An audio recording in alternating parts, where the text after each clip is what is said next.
Mom 101, cerita mereka, inspirasi kita. Halo Moms and Dads, welcome back to Mom 101, persembahan dari Moi Mom. Nah Moms and Dads yang belum dengerin episode-episode sebelumnya, bisa dengerin karena kita udah ngomongin berbagai macam hal yang menarik bersama macam-macam narasumber juga.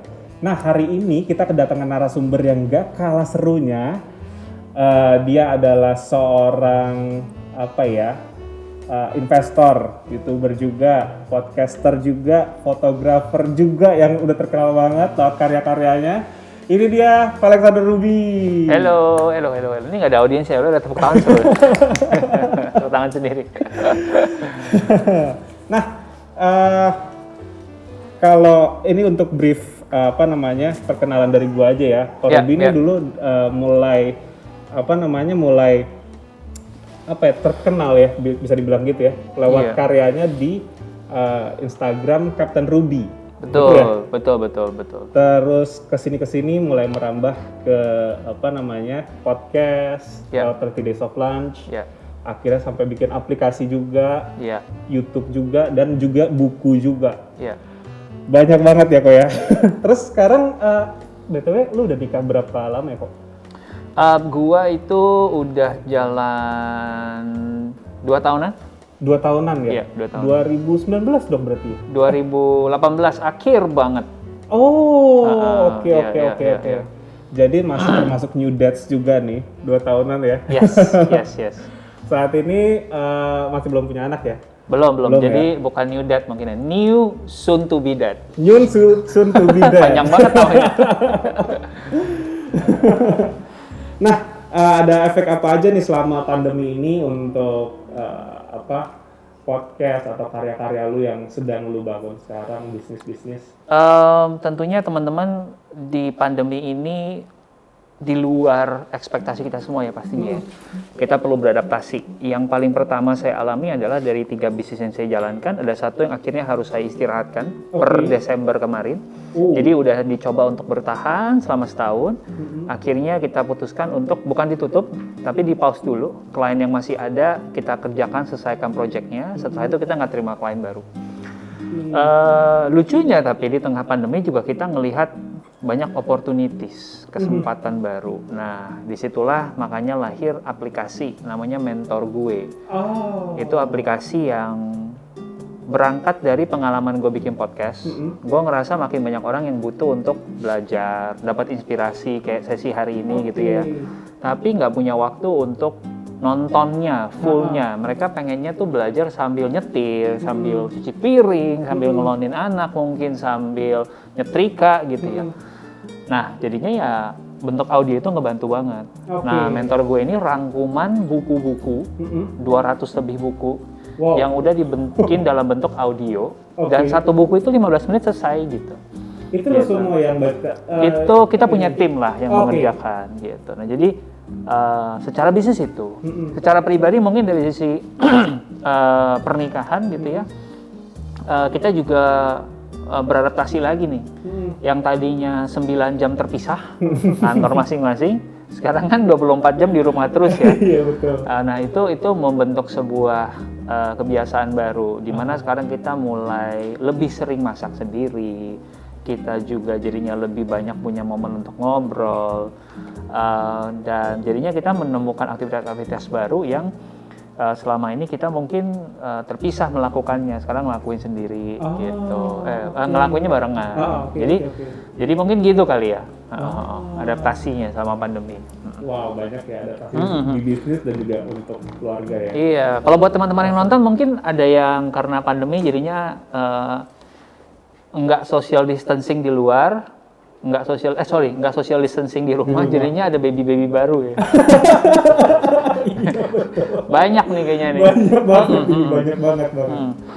Nah, sekarang gue boleh dong mungkin yang paling awal banget bisa minta lu ceritain briefly perjalanan karir lu yang panjang, mulai dari ya sebelum menikah sampai settling down, dan itu kan ada starting line baru tuh di situ. Iya. Karir ya, pribadi ya. Jadi selama 11-12 tahun berkarir, gue tuh mencoba bereksperimen dengan 9 hal yang berbeda. 9 hal. Jadi mulai dari sebagai sales alat berat waktu itu, lalu gue sempat juga menjadi fotografer. Waktu fotografi pun gue cobain macam-macam hal, mulai dari foto wedding, pre-wedding, foto model, foto produk, foto macam-macam sampai akhirnya settle di foto makanan waktu itu. Habis itu along the way gue ngelihat perkembangan sosial media, gue catch the wave dan bikin digital agency. Lalu di tengah-tengah juga gue ngerasa kayaknya dengan makin berkembangnya aset digital, kita perlu punya aset digital sendiri juga. Lalu masuk ke Spotify, bikin podcast, bikin YouTube, dan adalah beberapa lagi di tengah-tengah yang gue coba tapi untuk waktu yang sesaat doang. Misalnya salah satunya gue juga ada sekitar 1 tahun itu masuk ke startup, menjadi product manager, berproses bikin app dari nol sampai jadi. Tuh. Nah sekarang mungkin gue bisa lebih mengerucut, bukan mengerucut ya, gue mungkin lebih senang disebut sekarang sebagai pengusaha plus content creator. Gitu. Sebagai pengusaha juga content creator, tapi sekarang masih suka foto-foto? Foto-foto masih suka, tapi gue rasa sekarang bisa digantikan ya sama handphone ya. Sebagai hobi. Sebagai hobi, terus yang mengerjakan jadinya project-project itu kebanyakan tim yang udah gue train, gue ajarin dengan baik.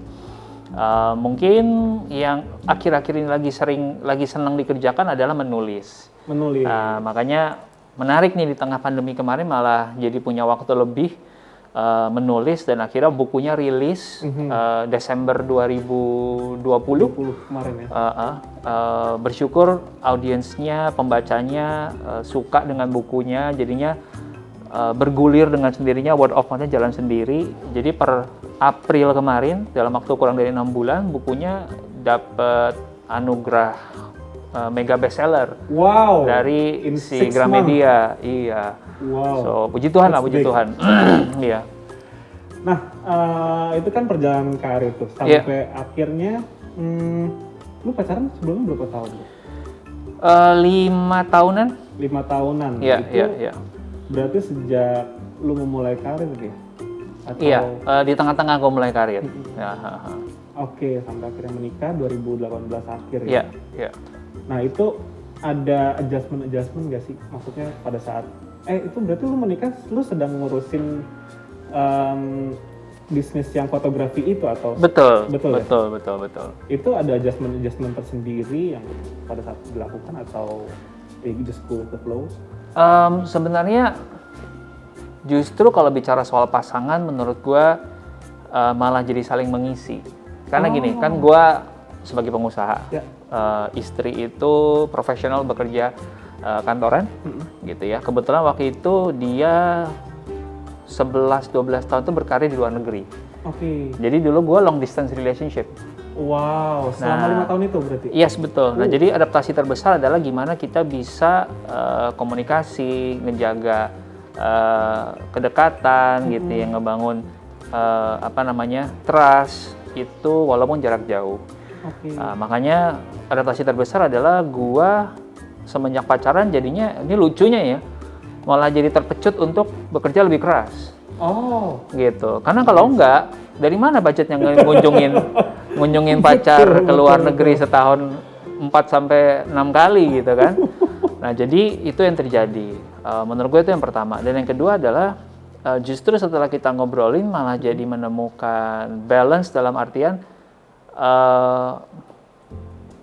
karena siklus gue yang sebagai pengusaha lebih banyak dinamikanya, turunnya, dialah yang menjadi pekerjaan dia sebagai profesional yang membawa sedikit, yang bukan sedikit ya, lumayan banyak sense of stability di dalam relationship.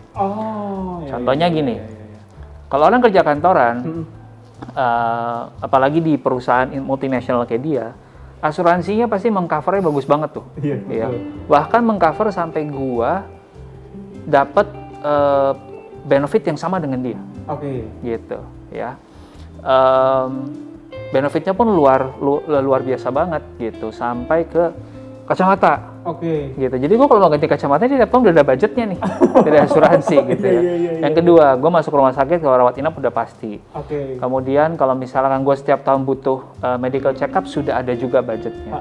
Nah jadi Ini saling mengisi di situ. Iya. Di sisi lain, karena sense of security ini dapat dari sini, ya kan? Gue jadi bisa lebih peace of mind untuk mengerjakan sisi pengusahanya gue, gitu.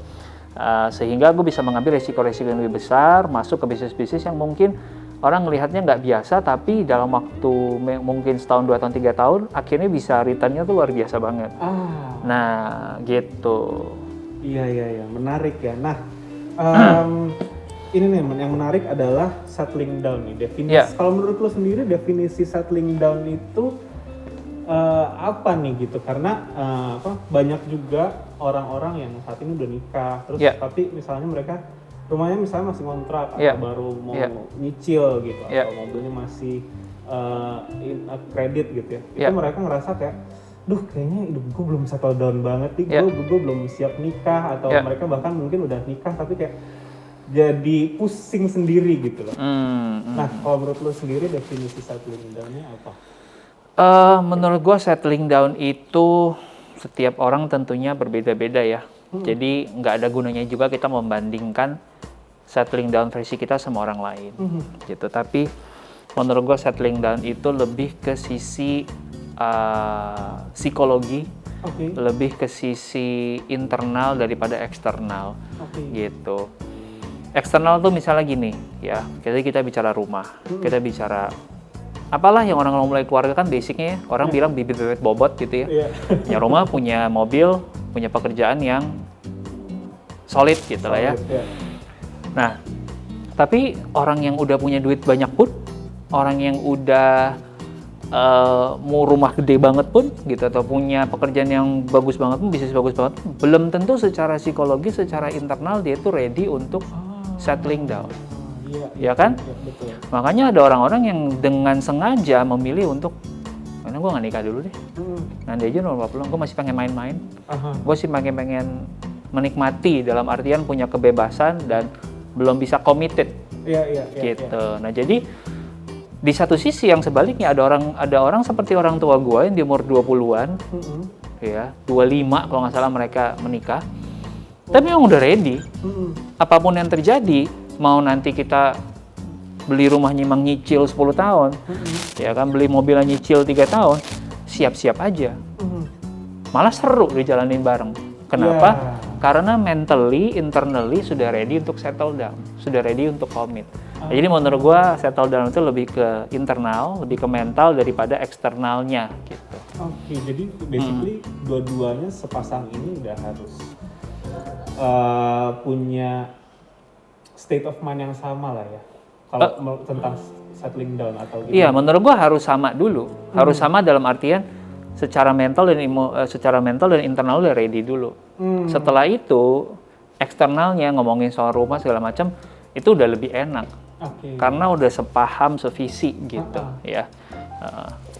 Nice. Nah, soal settling down udah kejawab banget. Nah, ini kita bergeser sedikit tentang kayak mungkin banyak orang yang udah nikah juga atau lagi mau nikah nih sekarang, kayak ngerasa, duh, gue belum nemu tujuan hidup gue nih, gitu. Nah, kayak kalau ditanya, oke, jadi pengennya apa? Belum tahu juga, tapi kerjaan punya, gitu. Cuman kayak ngelihat banyak banget kan di YouTube, di TV, di podcast sekarang orang ngomongin tentang tujuan hidup gitu. Hidup di visinya dia, hidup di mimpinya dia. Tapi banyak orang juga yang ngerasa kayak gue nggak tahu gue pengennya apa, gitu. Nah, kalau menurut lo sendiri, how do you akhirnya sampai menemukan tujuan-tujuan yang lo punya sekarang gitu? Gue pribadi apa sebagai pasangan gitu? Mungkin dari pribadi dulu baru ke pasangan. Menurut gue kita tuh overthinking. Manusia tuh makin pinter makin banyak pusing. Ya. Sekarang gue tanya deh, kalau lo sekarang gitu ya nggak di kota besar, bahkan nggak tahu YouTube, ya kan, bahkan lo nggak punya gadget, lo bangun tidur, Pokoknya gue punya lahan di sawah gini atau kebun yang mesti gue rawat setiap hari. Kalau gue nggak ngerawat, ya gue nggak punya makanan atau mungkin ya ini emang sesuatu yang lu paham banget lu kerjain. Sempet nggak lo pusing-pusingin soal purpose? Enggak. Ya purpose gue ya gue bangun tidur, gue ngerjain apa yang di depan mata gue dengan baik. Betul. Iya juga Gitu. sih. Ya nggak? Iya. Nah masalahnya manusia kita ya nggak salah. Cuma maksud gue adalah gue pengen kita semua yuk kita kembalikan ke nature-nya kita dulu deh. Oke. Ya nature-nya kita sebelum ada yang kita ngomongin passion, ngomongin purpose, itu ada yang namanya peran. Peran. Iya, role. Role. Ya. Peran itu apa sih? Nate, lu punya kakak, punya adik? Punya adik. Punya adik. Bokap lu sebelum punya lo berdua, peran dia apa? Peran dia sebelum sebelum punya anak. Sebagai suami berarti. Suami dan istri kan? Iya. Dia ada tanggung jawab ke siapa? Ya ke istrinya doang. Ah. Istrinya ke suaminya doang. Iya. That's it. Wow. Wow, that's very Udah good. segitu dulu. Oke. Tapi ketika lo oe, Ah. tiba-tiba perannya nambah dong. Iya. Right? Nah sekarang karena dia punya peran baru sebagai ayah, tanggung jawab dia yang pertama apa? Ya membesarkan lu, merawat Betul. lu, ngegedein lu kan? Betul. Gitu. Nah, begitu juga lu. Ah. Waktu lu sendirian, peran lu apa? Cuman anak. Anak. Iya. Waktu lu punya adik, peran lu Jadi jadi kakak. Kalau lu udah sebagai kakak, lu mesti ngapain? Mesti ngurusin adik, ikut Masih ngurusin ngasih adik. contoh, segala macem gitu kan. Nah, Betul. itu dulu yang dikerjain teman-teman kalau ngomongin soal purpose gitu loh. Wow. Nggak usah mikir terlalu jauh kayak gua mesti kayak Greta Thunberg mengubah dunia dengan memperbaiki iklim gitu ya. Terus atau gue mesti kayak Elon Musk gitu, gue bikin roket supaya kita bisa ke Mars. Ntar dulu, lu di keluarga sebagai suami ke istri lo, lu istri ke suami lo, atau ke keluarga lu sebagai kakak adik, itu udah benar belum? Iya. That's Nah, itu dulu aja purpose pertama dulu, wow, that's good. right? Once you've done with that, Ah. nanti baru kita pikirin tuh, lu mau purpose apa yang lebih gede lagi, gitu kan? Karena nanti juga jadi konflik. Iya. Ya kan? Ketika lu berusaha mengejar purpose di luar, ya, sementara lu di dalamnya belum beres, malah jadi apa? Berantakan semua. Iya, ya kan? Iya. Gitu. Di luar belum lagi kita lagi bangun, di dalam chaos. Exactly. Pusing. Bisa runtuh malah dua-duanya gitu kan. Nah, jadi menurut gua purpose nggak usah nyari jauh-jauh dulu, cari di peran kita dulu aja dulu beresin Wow, itu, that's good. ya. Nah, kalau itu udah beres, dan kita baru mikir ke yang lain. Oke, nah gue kasih satu peta, ya, satu map untuk bantu mikir atau menganalisa soal purpose ini. Berangkat dari bahasa Jepang, namanya ikigai. Oke. Oke. Nah, ikigai ini diadopsi dari satu area di Jepang, di mana isinya itu penduduknya di kota itu, orang-orangnya itu rata-rata umurnya panjang. Oke. Bahkan populasi orang dengan usia di atas 100 tahun itu paling banyak di kota itu. Oke. Right? Nah, mereka punya satu filosofi namanya ikigai, yang kalau diartikan kurang lebih reason for being, tujuan gua hidup. Wow. Gitu. Nah, itu dekat dengan kata purpose. Nah, waktu kita gali lebih dalam, buat orang Jepang, ternyata si purpose atau ikigai ini benar, nggak perlu yang kayak wah banget mengubah dunia, tapi bisa sesimpel kayak gini. Purpose gua adalah purpose gua adalah terus memperbaiki diri supaya gue lebih baik daripada diri gue yang kemarin. Selesai. Wow. That's it. Gitu. Dan menurut gua ya pada akhirnya kita sendiri yang menentukan gitu. Kalau kita udah menentukan kayak orang Jepang tadi, okay, that's my purpose, you stick with that and that's enough. Oke. Gak usah kebanyakan nanya-nanya dah. That's good. Gitu. Ya gua nggak mencoba jadi religius, Iya, karena itu otak logical aja tadi Iya, gitu ya, iya, otak iya. pragmatis. Tapi kalau teman-teman bisa menemukan dari sisi religius teman-teman, sisi rohani teman-teman, even better. Gitu. Karena biasanya itu ada kaitannya. Ada Gitu. irisannya ya. Yes. Kalau tadi ngobrolin soal tujuan hidup, settling Ya, ya. down, nah kita dan time management juga ya termasuk ya basically ya.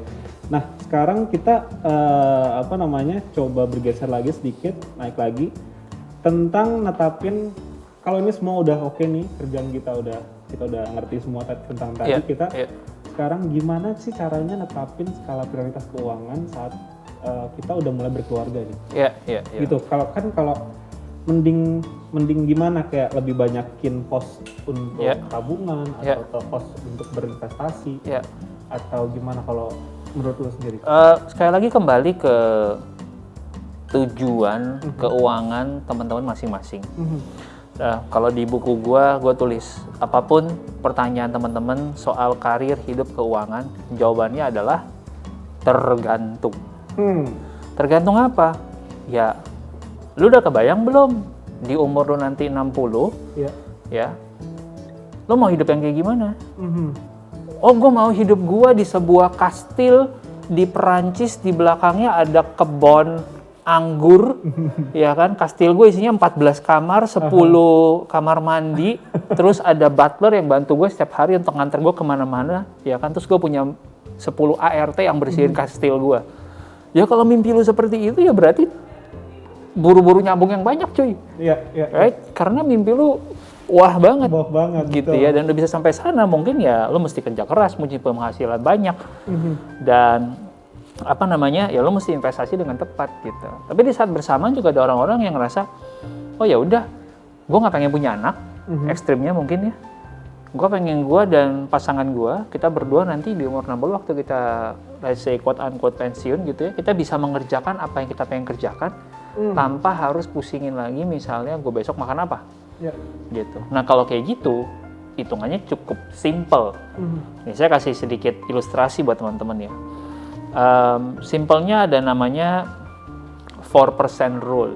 4% rule. Iya. 4% itu apa? 4% itu diambil dari ya rata-rata return investasi yang paling quote-unquote aman, simple. Misalnya kayak deposito atau obligasi negara. 4% tuh bisa dapat lah. Ya. Nah, teman-teman bayangkan aja, waktu nanti teman-teman let's say di usia 60 dan teman-teman bilang, udah nih gue udah cukup nih kerja gue gitu ya. Biaya hidup lu nanti di umur 60, kira-kira per bulan berapa? Gitu. Misal, teman-teman sekarang bilang, biaya hidup gue kurang lebih sekitar 10 juta. Oke? Per bulan. Gitu. Berarti setahun biaya hidupnya 120 juta kan? Betul. Nah, PR kita adalah mencari instrumen yang bisa memberikan kita 120 juta per bulan dong, tanpa kerja. Betul. Ya kan? Nah, kita udah punya 4% rule tadi, bahwa ada obligasi, ada deposito yang bisa ngasih bunga 4% per tahun. Ya tinggal bagi 120 juta tadi dengan 4% kan? Dapatlah angka 3 miliar. Nah, berarti teman-teman, dari sekarang lu umur misalnya 25 atau 30 deh, ya misalkan lu umur 30 sampai umur 60, lu punya 30 tahun untuk ngumpulin 3 miliar. Betul.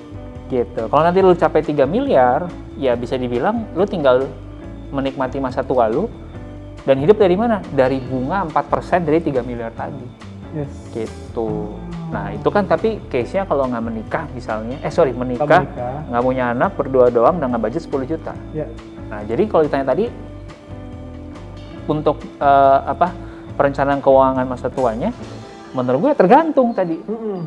Berapa angka lo di belakang ini gitu. Nanti sesuaikan gitu. Harus nemuin itu dulu ya. Iya, gitu. Menarik nih. Nah, kalau udah nemuin itu, orang kan kadang suka bingung. Buat kayak gue mulai dari mana ya? Gitu. Kalau lo sendiri nyaranin invest itu mulai dari mana? Oke, gue menyarankan yang paling pertama adalah buat teman-teman yang belum nikah, cari pasangan yang mau ngomongin duit sebelum nikah. Jangan udah nikah baru lu ketemu ternyata oh iya pasangan gue punya utang sekian banyak di kartu kredit, mampus ngerapiinnya gitu ya, capek gitu ya. Nah itu yang pertama. Jadi please untuk masa depan lo berdua dan keluarga lo dan anak-anak lo nanti dan orang tua lo juga nanti bisa kebawa-bawa, talk about money bahkan sebelum lo menikah. Gitu. Nah itu yang pertama. Lalu yang kedua, ini kalau case-nya sudah menikah ya teman-teman, harusnya sebelum menikah tuh udah diobrolin. gitu. Oke. Penghasilan lo kira-kira berapa, si suami berapa, istri berapa, kita akan tinggal di area kayak gimana, lo sebelum menikah biaya hidupnya berapa, gua sebelum menikah biaya hidup berapa. Logically ketika barengan harusnya ada porsi yang bisa dihemat, ya kan? Betul. Karena tinggalnya bareng, ya kan? Nggak mungkin dong, lo ngekos misalnya sebulan 3 juta, itu ngekos sebulan 3 juta pas digabung, ya kan? Jadinya 3 plus 3 kan enggak. Iya. Bisa jadi harusnya berkurang karena you are now sharing satu tempat yang sama. Betul. Gitu. Nah, jadi harusnya ada pos-pos yang bisa dihemat, sekaligus dengan cara seperti itu ada pos-pos nabung atau investasi yang bisa ditambah. Oke. Nah, jadi itu yang pertama. Kemudian, itu yang kedua. Lalu kemudian teman-teman sambungkan ke tujuan keuangan teman-teman tadi di masa depan. Petakan penghasilan lo, penghasilan pasangan sekarang berapa? Untuk mencapai tujuan tadi, masuk akal nggak dengan gaji sekarang doang ditabung? Oke. Ya. Kemungkinan besar, sebagian besar orang, ya sulit untuk mencapai angkanya. Bisa, tapi mungkin lama banget. Ya. Belum lagi kalau kita kalah sama inflasi. Betul. Gitu. Nah, makanya sebisa mungkin kita masuk ke investasi. Investasi tujuannya untuk apa? Yang paling pertama jangan sampai kalah sama inflasi dulu. Ya. Inflasi itu gini teman-teman, kita pengen beli rumah 5 tahun dari sekarang. Sekarang harganya 1M. 5 tahun dari sekarang, harganya kemungkinan besar udah naik. Betul. Bisa jadi 1,5M. Ya. Gitu. Nah, jadi teman-teman, kita perlu menyiapkan itu dari sekarang. Ya. Nah, langkah-langkahnya adalah setelah tahu sumber penghasilan tadi, udah tahu pengeluarannya tadi, tentuin berapa banyak yang bisa ditabung. Oke. Gitu. Yang bisa diinvestasiin ya? Betul. Tabung dulu. Oh, tabung dulu aja. Oke. Ngomong soal investasi, soalnya ada beberapa instrumen lain. Oke. Setelah teman-teman biaya hidup nih udah pasti nih, ini biaya yang udah pasti keluar, mau nggak mau udah nggak bisa dihemat lagi. Ya emang gue butuh makannya segini, gue butuh biaya laundrynya segini, gue butuh biaya transport segini gitu, atau biaya tempat tinggal segini, nggak bisa ditawar. Ini udah minimumnya gitu. Nah sisanya berapa? Ini yang baru kita bisa kelola kan, lebih lanjut. Nah sebelum kita bicara investasi, baiknya kita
macam-macam.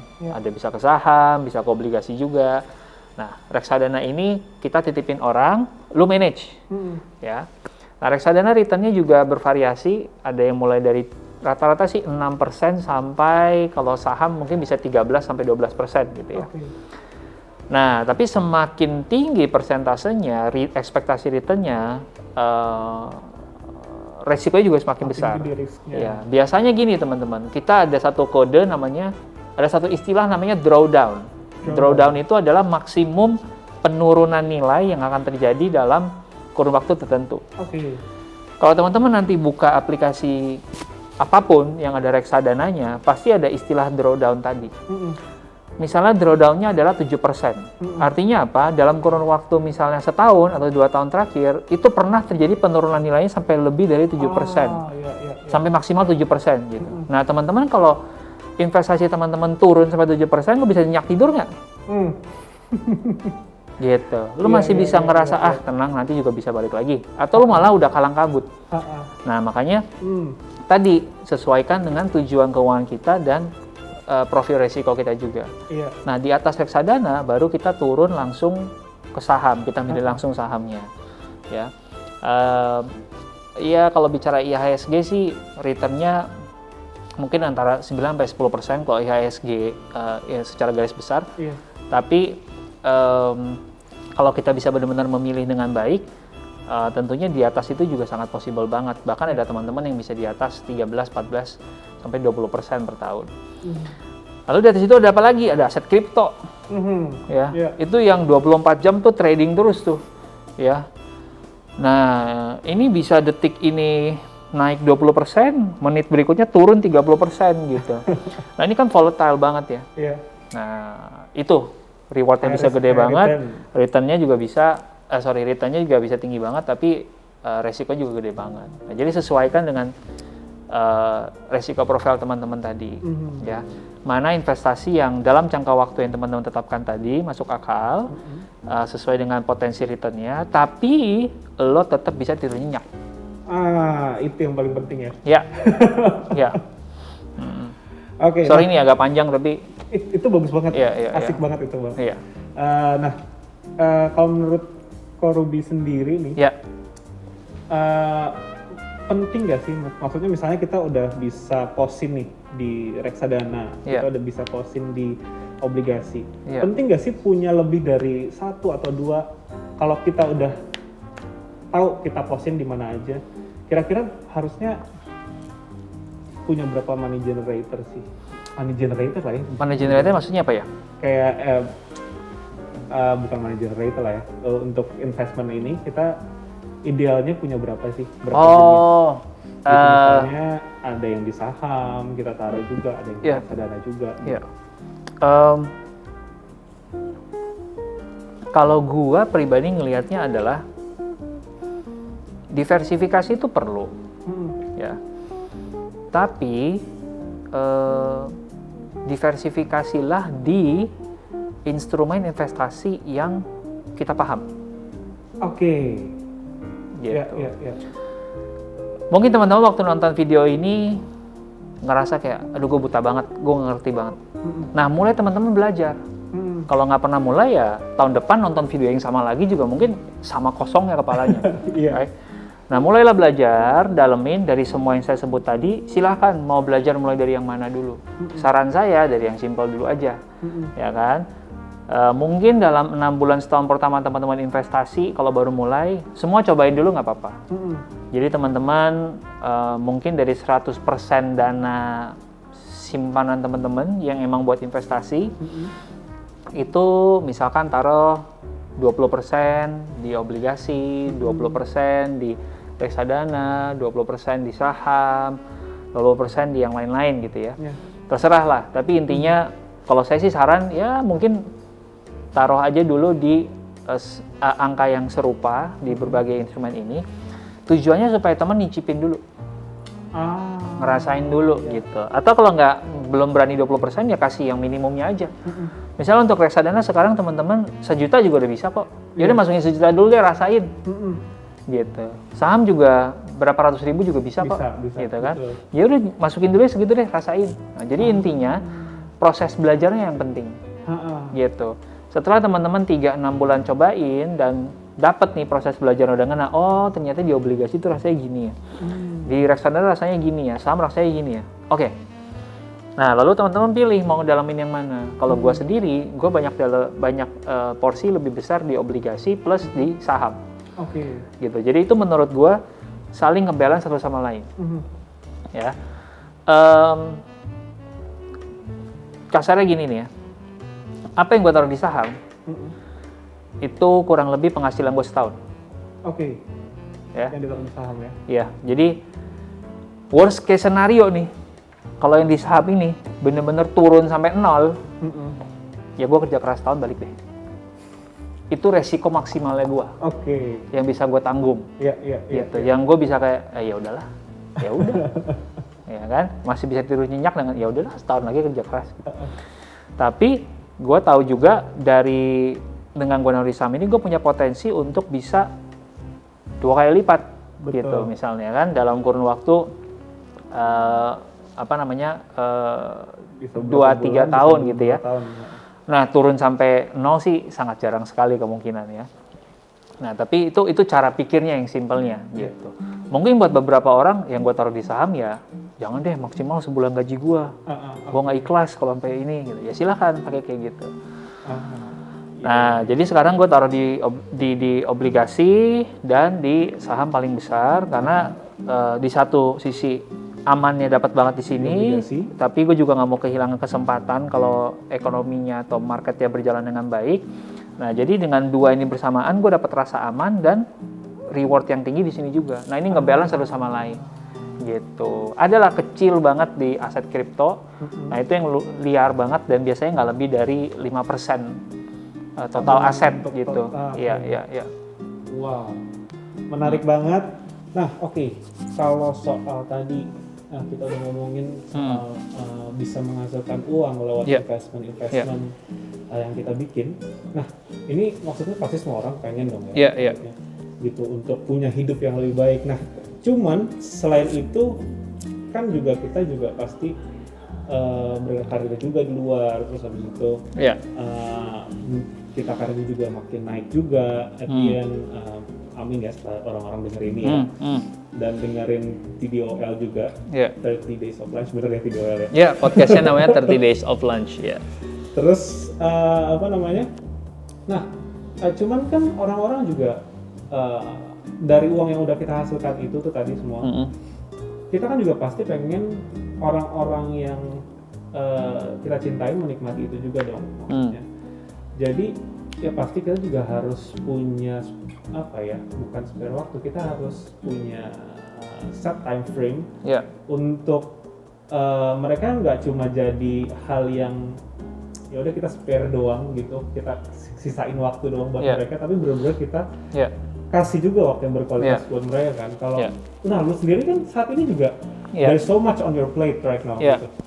Kalau lu sendiri gimana tuh? Ini ada banyak cara yang teman-teman bisa adopsi ya. Tapi gue akan mulai dengan satu cerita yang mengubahkan gue gitu.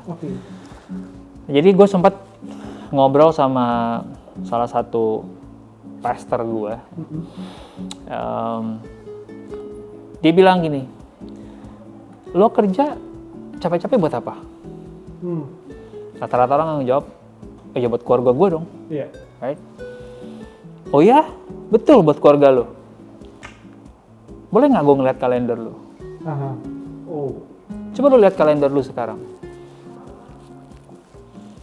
Dalam setahun terakhir, berapa banyak hari yang lo sengaja dedikasikan buat keluarga lo, kalau memang keluarga lo yang paling penting. Ya, langsung dong tertohok gitu ya.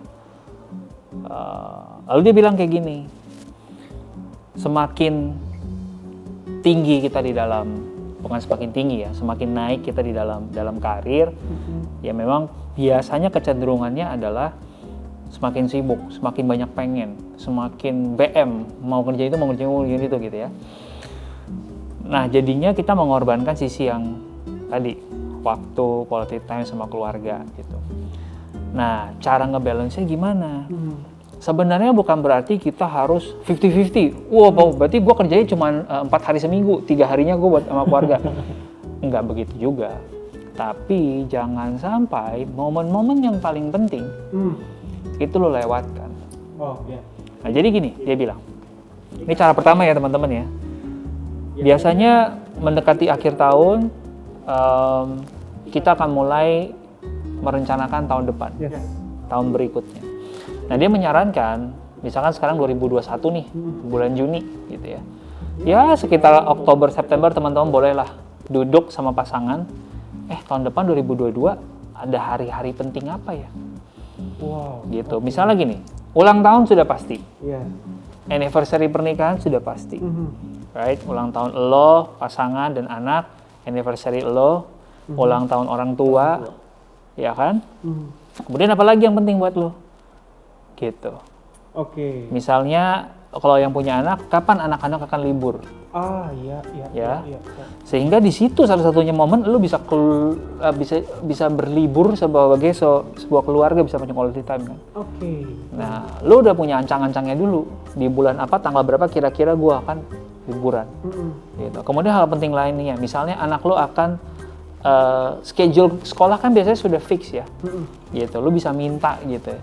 Awal tahun ajaran gitu. Iya. Kapan dia akan lulusan? Nah, itu hari penting, jangan lo ketinggalan. Gitu kan. Atau misalkan anak lo punya hobi-hobi lain, misalnya lo punya anak lo yang belajar piano. Kapan dia akan konser finalnya piano dia? Ya, ada Recitalnya dia. Nah, itu yang kita blok dulu di kalender. Ya, jadi kita tuh hidup dari momen ke momen. So at least lo blok momen yang paling penting dulu, yang paling matters itu dalam hidup keluarga lo. Nah, kalau lu udah blok itu di 2022 sebelum lu memulai tahun itu, artinya memang benar lu mengerjakan semua yang lu kerjakan buat keluarga lu. Iya.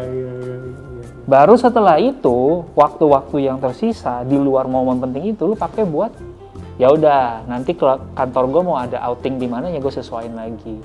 Tim gue mau ada kerjaan apa ya gue sesuaiin lagi. Tapi di luar waktu yang sudah ditetapkan buat exactly gitu. Nah, terus ada orang bilang dong, tapi kan kalau kayak gitu, ya mungkin enaknya buat orang yang punya usaha sendiri dong. Enggak juga. Lah kita yang bekerja kantoran kan punya 12 hari cuti. Betul. Ya kan? Iya. Disitulah lu manfaatkan. Bahkan di beberapa perusahaan lebih dari 12 kan. Betul. Cutinya. Gitu. Iya. Nah itu, teman-teman. Nah jadi itu yang pertama. Nah, kemudian dalam keseharian waktu kita ngejalanin, itu kan gambar besar. Ya dalam keseharian hitungannya gue biasanya dalam minggu ke minggu. Jadi gue melihat hidup gue itu jarang hari per hari. Jadi kayak Nate kontak gue. Ingat nggak kita kontak gue kapan? Kayaknya April akhir ya. Kok waktu itu bilangnya apa? Waktu itu gue minta jadwal mungkin di Mei ya. Terus Ko Ruby bilang masih penuh nih sampai akhir Mei. Exactly. Bayangkan. Di April gue bisa bilang gue masih penuh sampai Mei. Iya. Gitu. Kenapa? Sebagian kerjaan, sebagian quality time sama keluarga yang memang gue nggak bisa korbankan. Wow. Ngerti? Dan kitanya yang harus strict sama itu. Gitu. Nah, jadi dalam konteks itu ya, setiap minggunya gue udah punya kalender yang rapi. Gitu. Sabtu Minggu biasanya gue udah pasti blok untuk family. Wow. Gitu. Kecuali ada hal-hal khusus. Misalnya tiba-tiba gue diajak untuk speaking di sebuah event yang let's say ada pembicara yang gue pengen kenalan juga. Misalnya sepanggung sama menteri. Oh iya, kapan lagi sepanggung sama menteri? Mau dong, iya nggak? Ya kan?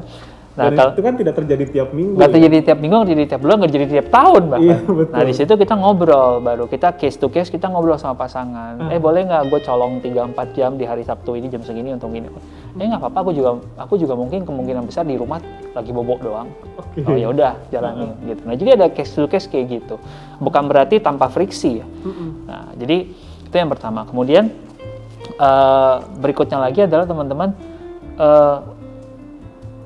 hari ke harinya juga menurut gue kita mesti menyiapkan margin.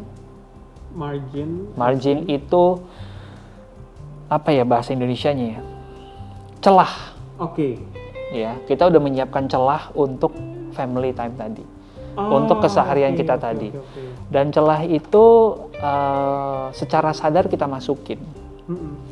Nah, celah ini sebenarnya dipakai untuk macam-macam. Misalnya gini, kayak gue sekarang nih ya, gue nggak lagi membuat jadwal gue padat 30 menit di sini, habis itu langsung lari ke 30 menit kemana, lu tuh kayak nggak ada nafasnya in between gitu. Nah, gue menyediakan 2 jam itu untuk things can go wrong. Gitu. Siapa yang tahu lu dalam perjalanan ke kantor bisa tiba-tiba ban lu pecah? Siapa yang tahu bisa tiba-tiba hujan terus banjir, right? Bad check terus stuck. Nah, kita menyiapkan margin untuk hal-hal seperti itu, right? Nah, kalau marginnya memang nggak terpakai, kita pakai buat family, gitu. Nah, jadi buat gua seringkali ya rata-rata sih ya 80-90% of the time marginnya nggak terpakai, gitu. Sehingga gue bisa jam 7 atau jam 8 udah maksimal tutup laptop. That's it. Gitu. Nah, lanjut turunan ketiganya lagi. Kita juga komunikasikan sama tim kita, partner kerja kita di kantor, atau dengan bos kita, bahwa kita juga punya jam tutup laptopnya ya. Nah, gue komunikasiin ini juga ke tim gue gitu loh. Pokoknya di atas jam 6 sore, slow response gak apa-apa. Atau bahkan no response pun gak apa-apa. Gitu. Kecuali yang memang super urgent banget, gue telepon. Gitu. Kalau enggak, rata-rata mereka nggak menerima 1 WA pun dari gue di atas jam 6. Gitu. Nah, jadi itu yang perlu kita ngobrolin. Gitu. So, caranya untuk bisa time management dengan baik memang setiap orang beda-beda ya. Tapi prinsipnya seperti tadi yang bisa teman-teman bisa ambil. Gitu. Ya. Menarik banget ya obrolan kita bareng Alexander Ruby kali ini. So, sangat-sangat menginspirasi. Amin, dan thank you. Bisa banget ini semua di pelajari semuanya. Lebih dalam lagi di 30 Days of Lunch juga. Betul. Bisa di buku You Do You juga. Yes. Terus di aplikasi mentor gue juga. Yes. Itu tinggal download di Google. Di Google Play ada, di iOS App Store juga ada. App Store juga ada ya. Huawei Play udah ada juga. Nah, itu saya kurang tahu tuh. Tapi harusnya kalau dia base-nya Android harusnya ada. Harusnya bisa ya. Oke. Nah, ya jadi intinya kesimpulannya dari yang kali ini pembicaraannya, kita harus basically tahu dulu peran kita sebagai apa di sini.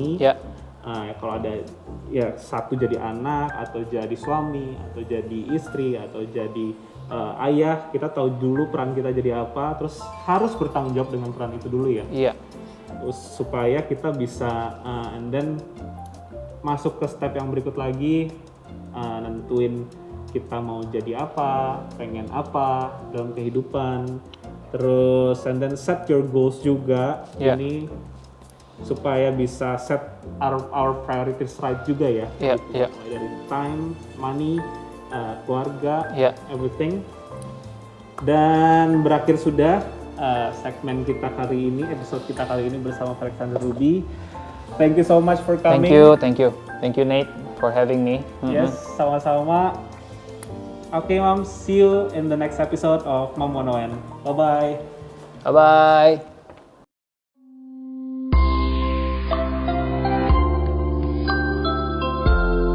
Mom 101, cerita mereka, inspirasi kita.